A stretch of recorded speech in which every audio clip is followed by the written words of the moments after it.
Hi everyone, welcome back to my channel. Today I'm going to show you how to free space in your Gmail account by deleting old or unnecessary emails. Let's get started. First step, open your Gmail account in your web browser. Once you're in your inbox, the easy way to find out how much storage you're using is to scroll down to the bottom of the page. Here, you'll see how much storage you use and how much you have left. If you're running low on space, it's time to delete some emails.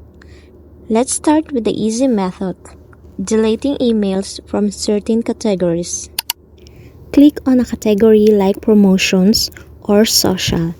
These categories often contain newsletters, promotional emails, and social media notifications that you might not need to keep. To delete all emails in this category, click on the checkbox at the top to select all emails on the page. If you have more than 50 emails, you'll see a message at the top that says all 50 conversations on this page are selected. Click on Select All Conversations in Promotions to select everything. Once all emails are selected, click on the trash can icon to delete them.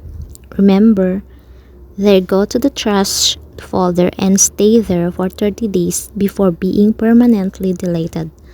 So you have some time to recover anything you might have deleted by mistake.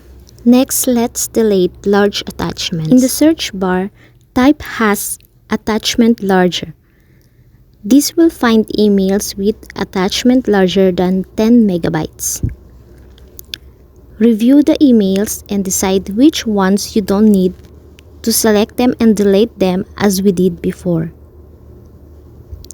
And finally, don't forget to empty your trash folder to free space.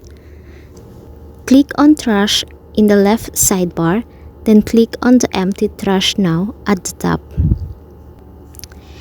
And that's it! You now free have space in your Gmail account. If you found these tutorials helpful, please give it a thumbs up and subscribe to my channel. For more tips and tutorials, thank you for watching and see you for the next video.